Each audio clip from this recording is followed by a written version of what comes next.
Hey everyone, it's Angie from Equinty Leadership and Learning, and today I'm bringing you a Zoom call with the amazing Jennifer Whitwer, who has recently published this wonderful guidebook for women in the workforce against the wind. And the title is How Women Can Be Their Authentic Selves in Male-Dominated Professions. So, hello Jennifer, and thanks for your time. Hi, Angela. I'm delighted to be here. Awesome. So just to continue to introduce you fully, Jen, I'm just going to read an excerpt from the back of your book so that we can understand who you are and what you're bringing to the conversation about women at work. So you're a nationally and internationally acclaimed gender expert, keynote speaker, published writer who has been recognised with numerous awards. In a moment, I'll ask you to elaborate on this. 8 years in the Australian military, experience in leadership, organisational change, large-scale cultural and workplace reform, implementing gender-responsive policy strategies and solutions. And in recent years, you've worked for the international organisations in Afghanistan, Brussels, New York, Ukraine, Jordan, on a range of projects relating to women's participation in peace and security efforts. And just to round off that introduction, Jen, perhaps you'd like to share with us some of the major honours you've received recently. Yeah, well, if I sort of maybe go back to 2013, I received a Conspicuous Service Medal for the work that I was doing within Navy around women's participation and their leadership development. So that was really quite a, obviously an honour to receive that. But I've received a number of awards since then, primarily from external organisations that, have been sort of validating, I guess, the work that I've been doing within the Australian Defence Force. And that's included the Telstra Business Women's Awards. I was a finalist in the ACT in 2011. And also twice recognised in the AFR 100 Women of Influence Awards. There's been some others, and of course I met you last year at Sharmore's Y Factor Awards, where I won silver for the most inspirational Y. And also last year I was a finalist in the Women in Defence Awards in the sort of people and culture space. So as I said, most of it has been some sort of recognition from outside of my organisation for the work that I've been doing. So that, obviously is, I guess, testament to my efforts. Yeah, and the impact of that work. So congratulations, and it's a real honour to be speaking with you. So I was interested in this conversation with you because I'm working across a number of male-dominated industries with men, but also less so with women. And for me, it's the likes of energy, mining, engineering, and those sorts of industry areas. And I guess I know you have things to share with us about how women can be their most authentic selves and still be, or perhaps and be successful in those industries. And I'm really perhaps wanting to start the conversation with, why is this so important to you? How did it become so important in your world? Well, I guess after traversing a career of some 39 years in the Australian military, really experienced quite a lot, starting from being quite marginalised and disempowered and very unequal with my male peers, through to, some significant changes that have occurred, particularly through cultural reform. But there have been organisational changes. And what I have seen is that there are almost types of women in sort of the military profession, and that is women who, just very easily adopt or conform to the masculine standards or behaviours of the organisation, because they feel that that is the way in which they will be able to, progress and get promoted, because they'll get promoted on merit because they're competing with men, and so they're just doing the same as men. And the other ones are those that feel disempowered because they just don't fit that masculine mould. And I always felt that I was a bit of a square peg in a round hole, right from when I joined, because I didn't want to be one of the boys. I actually just wanted to be myself. Yes. And it didn't necessarily mean I wanted to wear dresses or skirts and makeup, but it did mean that I just wanted to be who I was, which, Yes. I acknowledge is predominantly female or feminine attributes. Yes. So I guess that, yeah, so what I've seen in terms of why it's important to me is that I actually want to, I guess from what I've learned over a very long career, is to actually help women understand, and especially the younger women now coming through, and I'm talking about sort of 20s, 30s and even 40s, is that they don't need to be constrained by the dominant culture or the dominant gender of that culture that we have in our organisations, where they can't necessarily express themselves the way they'd like to. They have to modify their behaviour. They constantly feel they've got to prove themselves as equals.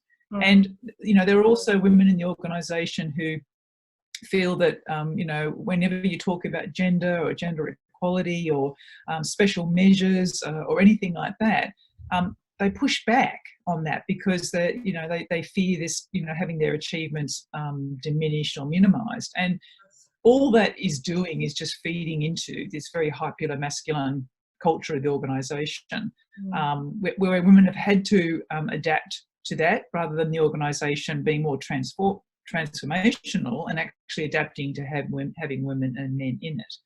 Because it's only been since 1984 that women have been serving in what we used to call the men's services. And, if we had that kind of more transformative approach, then of course, we could create new standards and not necessarily have to expect that women would conform. And so, this is really necessary because generations are changing, society's changing. The young people today have different expectations. They have differences in perspective. They're diverse in culture and ethnicity and race and gender.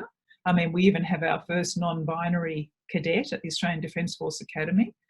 So we are not getting the typical white Anglo-Saxon male that we traditionally used to recruit into the military. And so it's important that we actually change. Now, in order for that to happen, women need to feel safe and comfortable actually just being themselves and not feeling that they actually have to conform. So I just want to do what I can to help women understand that their leadership as a woman is of equal value to leadership of men, but it doesn't have to be the same. So perfectly articulated. Thank you. And I just wanted to extend on that by asking, what do you see as the organisational impacts of that not being well managed? You can perhaps use the military or any other organisation that you've worked with. What are the real impacts for organisational effectiveness when this isn't well managed? Yeah, well, I mean, you see it in the numbers of women that might leave, and leave probably earlier than they might have anticipated or that they wanted to. Sometimes, we do know it's because of family responsibilities which they have elected to take on, and we could have a long discussion about men's roles in that. Yes. And how we make assumptions that women leave for that reason, but there are some that do. Women leave for reasons of unacceptable behaviour, so bullying or harassment or worse, sexual assault.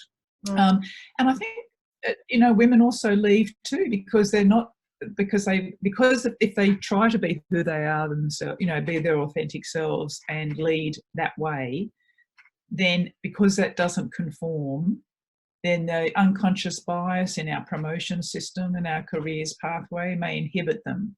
And so they might get to a point where they say, well, it's clear I'm not going to get promoted any further, so I might as well go and do something else where perhaps my talents, or my leadership style might be more valued.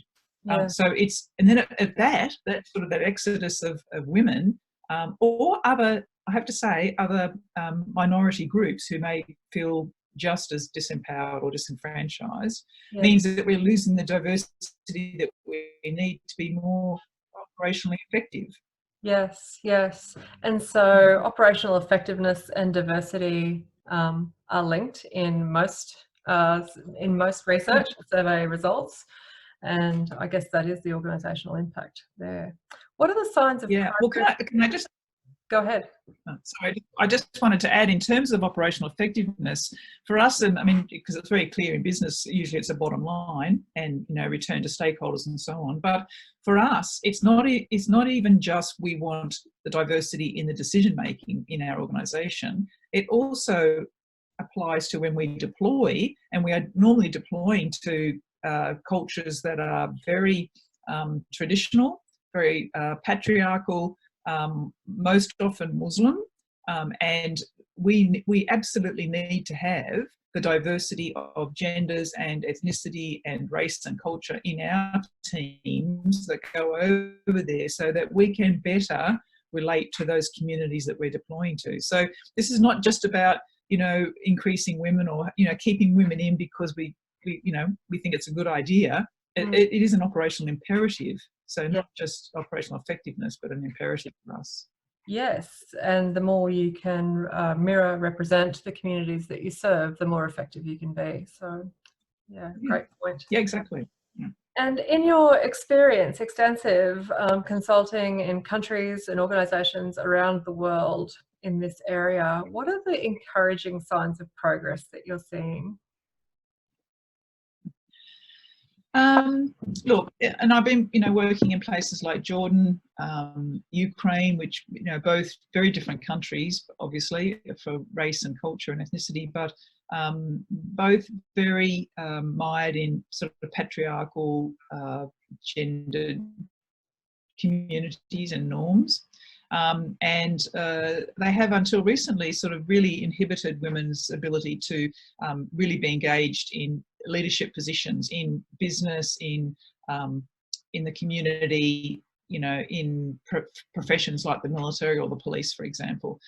So as a result of, you know, really the work the United Nations has been doing on women's equality and empowerment, you know, member states at least, and the numbers are growing in terms of the number of member states that are doing this, but are really taking more active roles in, you know, doing what we call a gender impact assessment. So looking at their organisations, particularly those that are involved in peace and security efforts, so police, armed forces, you know, border control, border guards, and those sorts of security agencies, or national security agencies as well. Looking to see if there are, you know, if there's legislation or policies or guidelines that actually still discriminate against women. You know, what are we doing? What are they doing around recruiting more women into these organisations? So they're all following this, you know, this operational imperative effectiveness argument, and they want to bring more women in. What I'm finding though is that they still tend to be constrained by the social norms or the cultural norms around roles that women should play, and roles that men should play in society. So we've, in Australia, for example, every position in the Australian military is open to both women and men. That is not the case for a lot of countries around the world, but they are starting to, you know, to see the examples of you know, more developed countries like Australia, the US, UK, New Zealand, Canada, you know, some of those other ones that have been working on this for quite some time. So, you know, we hold them up as examples of increased numbers of women, for women, you know, getting women promoted into senior roles, and as well as thinking about how gender is important to everything that we do. So when we're developing policy, for example, thinking about gender perspective. So there's a kind of a growing movement. But I've only been working within NATO and the United Nations. So my experience has only been with countries that belong to either one of those alliances. And there are, of course, plenty of countries around the world that don't. And I can't say, you know, to what extent they are, you know, sort of addressing equality and empowerment issues for women. Yes. When you think, I know that you do some consulting for women. I believe you do some consulting for women outside of military environments. What are what are the constraints that you notice women facing in business more generally?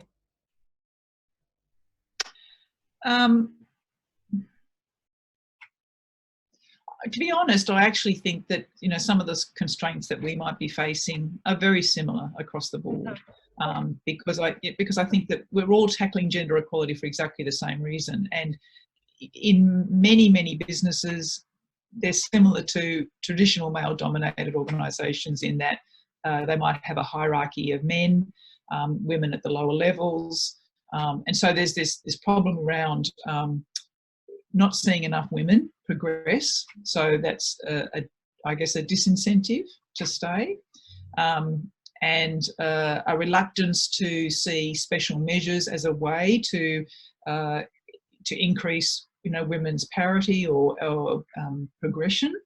And I've seen that in my own organisation, where we talk, for example, around recruiting targets, and we say, okay, we'd like to set a target of 25% women, because maybe 25% is the tipping point. It's not. Let's say 30%.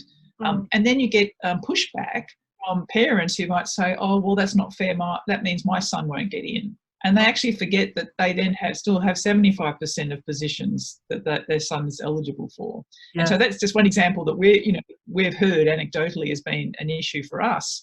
There would be similar pushback from any organisation that's putting in place special measures to bring women up to a better level of parity with men. Yes. So that's what I guess that I'm just seeing more broadly.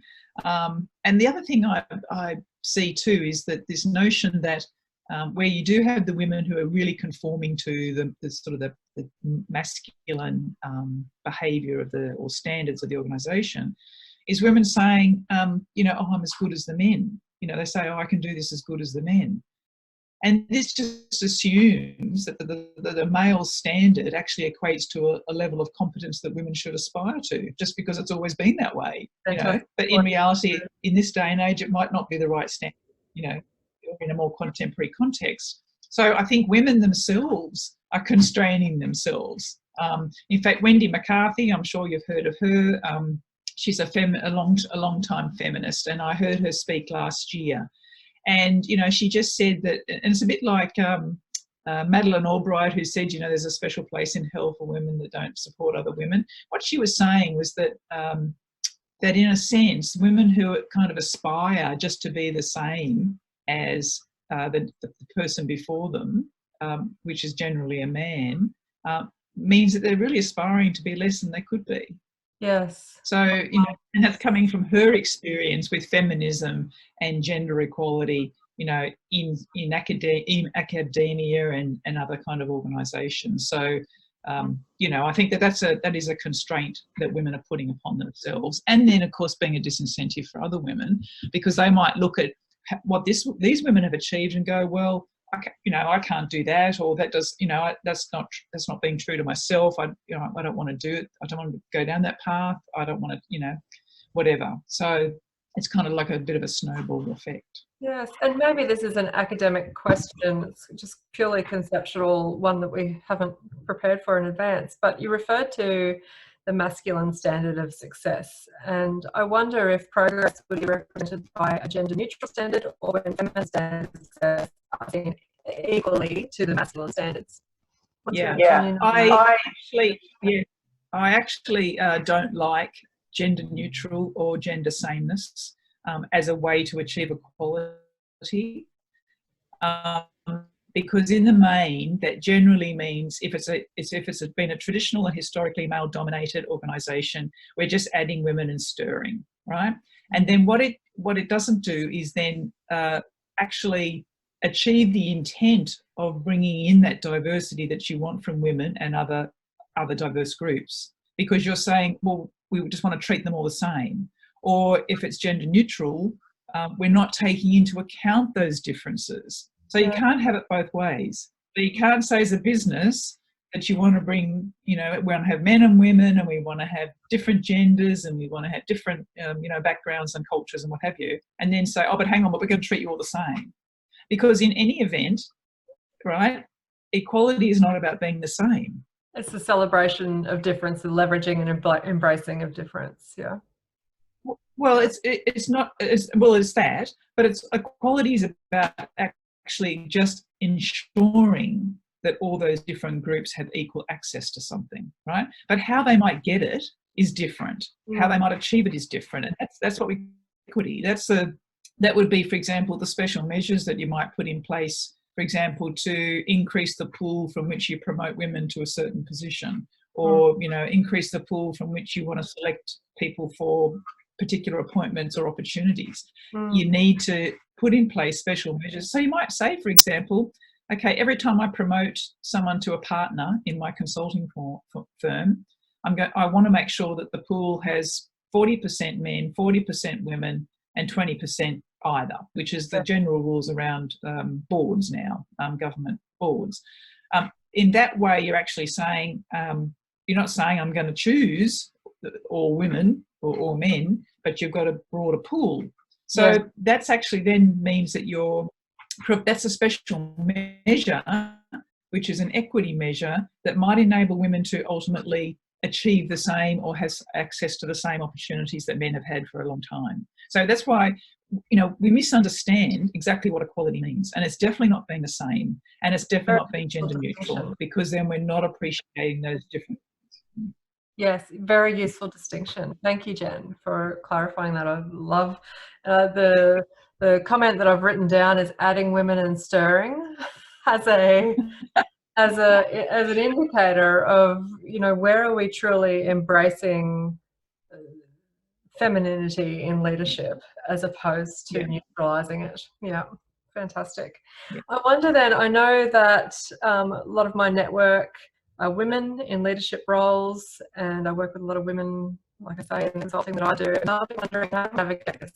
What wisdom have you got for us to become our authentic selves in this environment, and to be confident and capable and successful in that? And I know that you offer a really beautiful model in your book, which I saw as one. It's to me, it's self-awareness, branding, and how we show up in our leadership stage is close to much. So perhaps you can take us through some of that.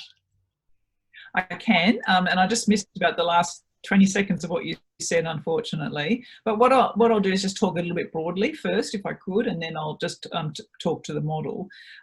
But I think what's really important is, particularly in male-dominated professions, that it's actually women that take the lead on change, you know, or the transformational change to them.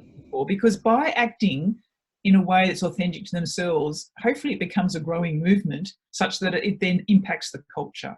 If it's only left to one or two women to do that, they'll become the casualties along the way, because they'll fall off because they still see women adopting the male masculine behaviour of the organisation. So women themselves, they need to support and enable other women to be women, right? And however that looks like for women, like I said, it might be wearing dresses and high heels and makeup. There's a lovely story in my book of an American girl who was in the American military. Then she went to the police, and then ultimately she went to a corporate job. And she said the military and the police roles, she just shaved her head, she dressed like a man, she didn't wear makeup, because she thought that's what she needed to do. And she said it wasn't until she actually got into the corporate world and saw female leaders actually looking like women in a way that expressed their own authenticity, outwardly and inwardly, that she actually realised that she'd been doing the wrong thing. Yes. So you know, it's women that have to have this epiphany, I guess, about themselves if they've been in the organisation for too long. If they haven't, then maybe they come from another organisation where they've already got that. So what I really advocate in my book is the action that women can take themselves to enable themselves to lead confidently, lead authentically, to fulfil their potentials, to achieve their success, all on their own terms. So it's not a book for organisations, you know, to put in place any kind of strategy that's going to help women. It's actually up to women to help themselves. And so this might, for example, mean, this might mean, you know, women aren't necessarily all out to achieve the most senior ranks in the organisation. And it may not mean that they might not be too fussed about sort of progressing at the same rate as their male colleagues, because the system doesn't necessarily appreciate their difference. But as long as they are progressing at a rate in a way that feels authentic to themselves and is satisfying and fulfilling, that's all that matters. It's the same as when people say, this whole issue around equality, women still want to stay at home, and mind their children, whatever. And yet I say gender equality is not about every woman being in business or in a paid profession. I said equality in this regard is allowing men and women to make the decisions that best suit their families or their circumstances. And so it goes to that as well too. So men and women have, family responsibilities that might inhibit their progression in an organisation. But if that's what they want to do, that's, as far as I'm concerned, what they should be authentic about, and not pretend to want to be the same as, women, for example, who've reached the top ranks because they don't have children, because they don't have families, because they don't have caring responsibilities, because they can afford to be selfish. And there's nothing wrong with that either, if that's what they want to do. So it's all about choice, and freedom of choice and equal opportunity. And so one of the things that I've seen, particularly with younger women in the military, is almost this sort of resurgence of being more feminine in their appearance.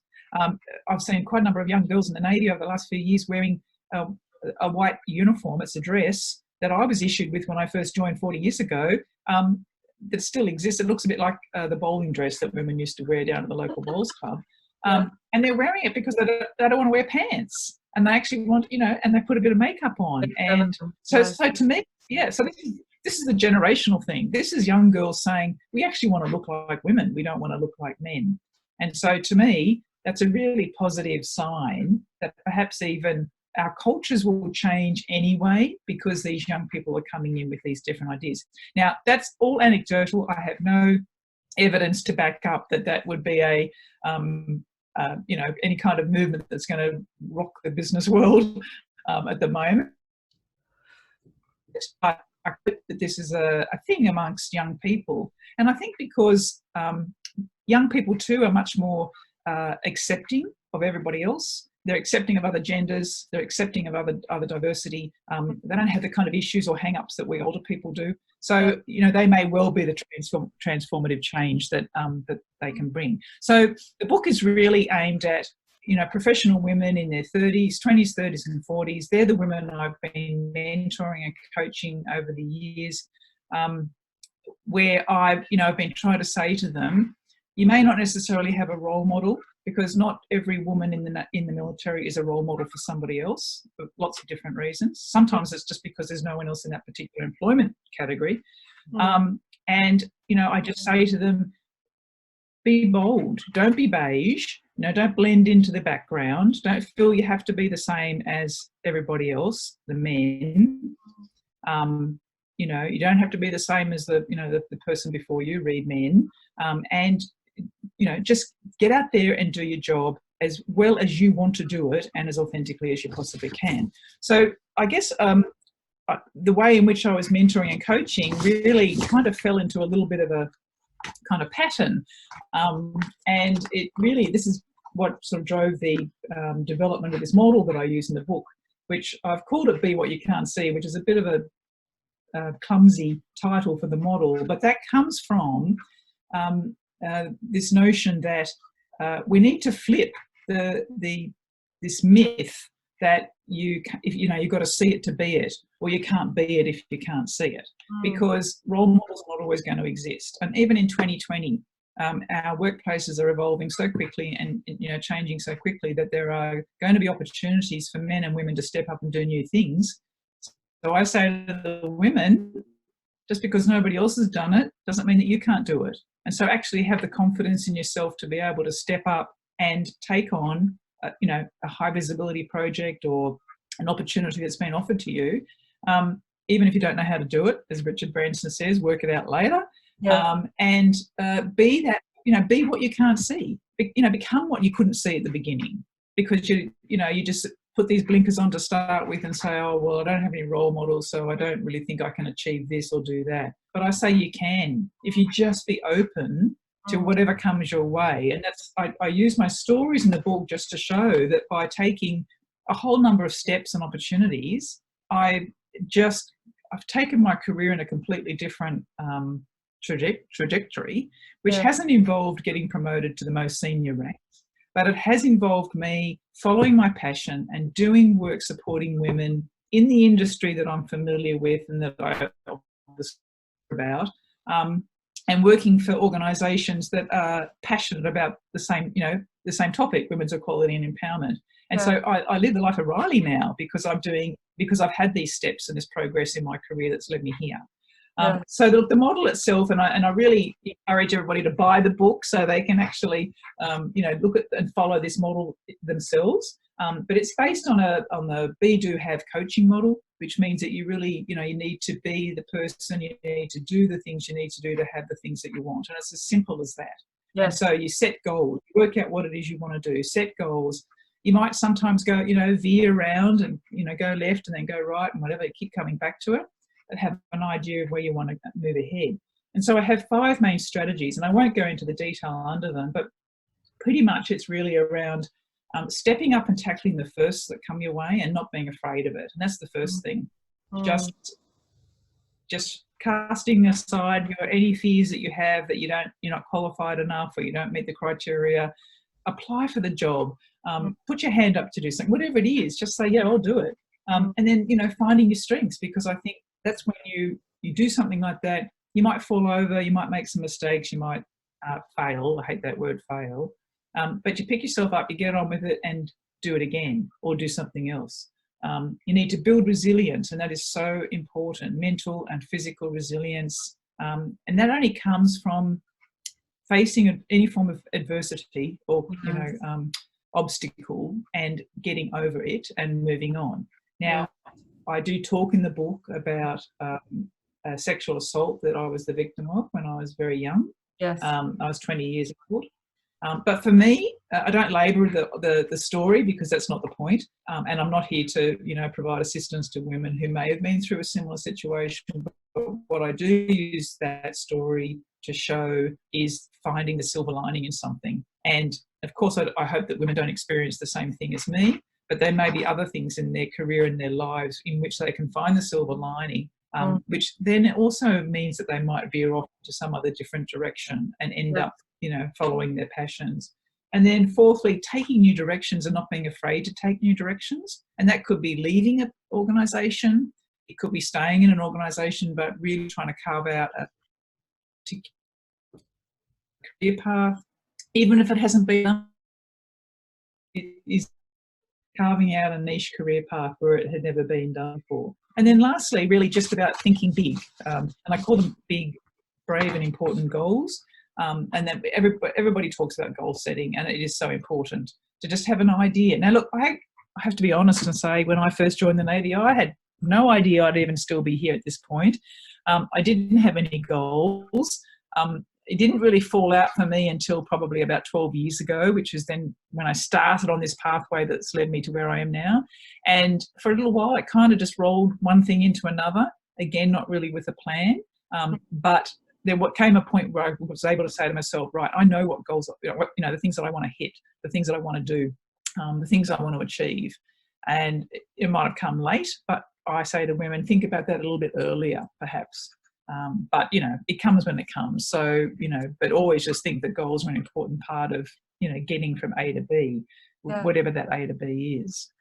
I love that model. It's so eloquently put together. And part of the theme that I'm picking up is it's really about sort of understanding that fear will be part of this journey, but here are the things that you can do to overcome and move through it anyway.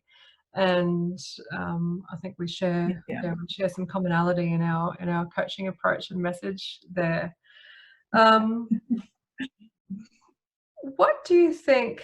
I'll just ask you to summarize. If I was to talk about this book with a woman, and there are plenty of women who I coach who I'll be sending this book to and recommending it to, what would be the key message from the book for women in male-dominated professions?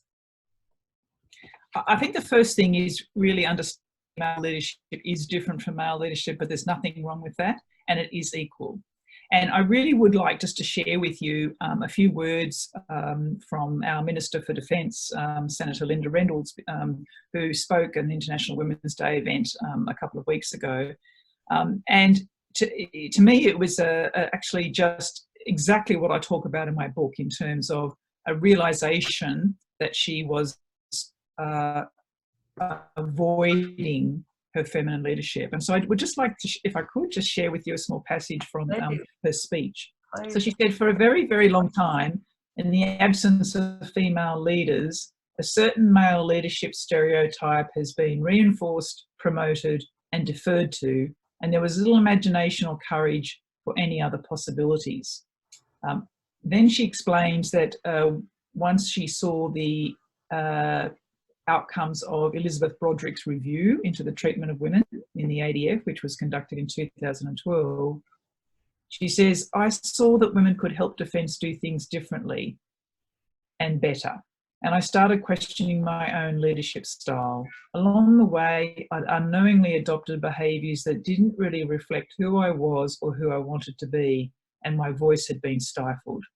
Through this challenging process of self-assessment, I began to find my own voice and confidence as a female leader, which over time I found to be enormously liberating. I'm a better senator and a better minister because of it.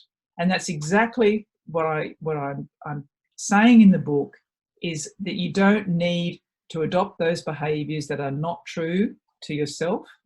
And by doing so, it just stifles your voice. And your voice is the most important thing. And I have to tell you, globally and broadly, when we talk about women's equality and empowerment, we're talking about women's agency, women's voices. Yes. And women's voices are a really important part.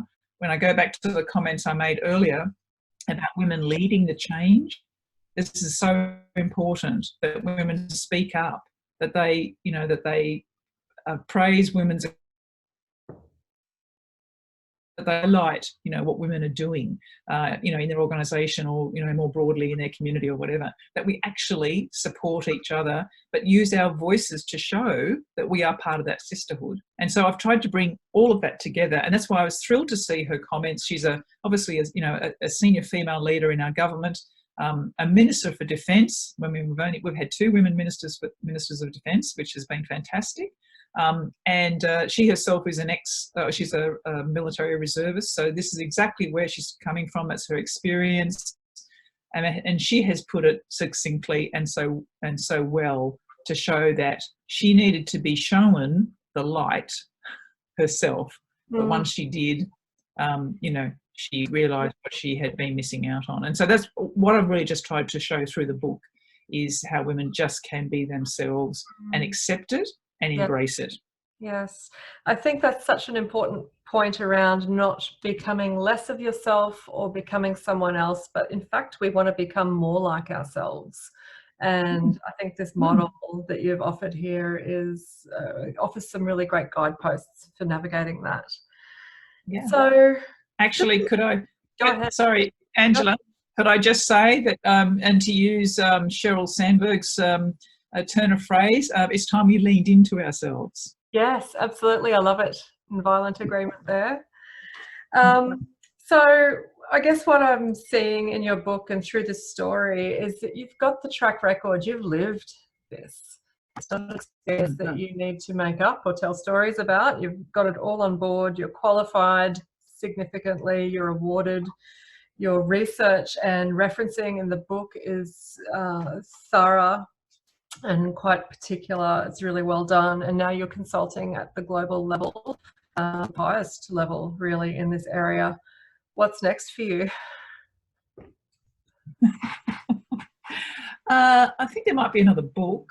I haven't quite yet decided, but I'm very keen to somehow share my mother's story in some way as a woman, probably a little bit ahead of her time. And there's only a little bit I touch on my family in the book. But she lost her husband. She was only 23. She was pregnant with me and she had a toddler. She had to move out of her defence married quarter pronto. There was no transition like we allow now. She moved to Sydney. She had to buy a house. She had to get a job. She had to find someone to mind us because there was no such thing as welfare or childcare. And she did all these things. She was a mum for a while, then eventually she went back to work. She's worked as a guide in Parliament House. She's been in and out of these kind of roles. And she's been in my view, a very, very strong woman. And so I've kind of got an idea in my mind about how I can take stories like hers and, use them again as examples of how well we can tap into those things that are the best about ourselves. Yeah. So I think that's where that might go. In We can terms certainly of use work, for reference points for female success, like you were saying, there's not a lot of role models, and we need to bring those stories to life. So that would be something to look forward to. yeah, but I think it's a little bit more than that, because I say in this book, we don't have to wait for role models, and role models are great, but if they're not there, they're not there. But it is actually more about identifying or seeing what the similarities are between some of these women who have, been the trailblazers, and what they bring or what they brought to, to the role that they did or the position that they took, and then how do we, extract that and use it to our advantage. Nice. Yeah. So look, there's that. But my UN work continues, although I'm probably a bit affected by the coronavirus now and no travel. But that work continues, and that's my really is, as I said, I'm following my passion. I'm doing a bit of study. I've just finished a graduate certificate in gender, peace and security at Monash University, and now commenced a Masters of International Development at the University of Canberra, which in itself is a delightful experience, because I'm in a class of much younger students, and a lot of international students, and so it's been a bit of an eye-opener for me, and it's been great to learn from the younger generation as well. So a bit of study, a bit more consulting, and look, I do a little bit of local work as well too, MC the occasional Women's Leadership Conference, or do a bit of lecturing at the National Security College, and some speaking and things like that. But look, like I say to people, I wake up each day and get into my office and love what I do, whether it's paid or unpaid work, because it's all to do with supporting women and empowering women. So that's my goal. That's my life's work until I'm too old to do it. Inspirational and fantastic. Thank you for explaining what's next. And if people do want to contact you and work with you, certainly the book is available from your website, I think is where I got it. But yeah, maybe give us the rundown of how people can contact you about speaking or consulting or the book. Sure. So on the back of the book is my website, which is just www.jenniferwhitwer.com. Whitwer spelled W-I-T-T-W-E-R. So you can access the book through my website. I also have information there about contacting me for speaking events or other ways they may wish to engage with me. I'm happy for anybody to email me, and my email address is sc@jenniferwhitwer.com. Okay. The book can also be purchased online through sort of mainstream online stores like Dymocks, Booktopia, Book Depository, Amazon, Angus and Robertson, the usual suspects. So, and it's available in ebook format as well too. Fantastic. Well, I'll be sure to put a link to your website into wherever we publish this, LinkedIn or wherever it goes next. I think I want to thank you for your time and communicate. What an honour it's been to hear the story in your very own words, and thank you really for sharing your experience and wisdom and guidance with us on this topic. So thank you for your time, Jen. Angela, look, thank you so much. And I loved your idea of initiating this conversation so that you could share what I have to say. It's been one of my goals is just to share widely, which is why I do some paid, some unpaid work, because I just want to share the message. And can I just finish with a quote from one of my male Jordanian colleagues who, ahead of International Women's Day, said something along the lines of, if we all just spoke to 5 people, we could make it a national conversation. Fantastic. Brilliant advice to part with. Thank you so much for your time.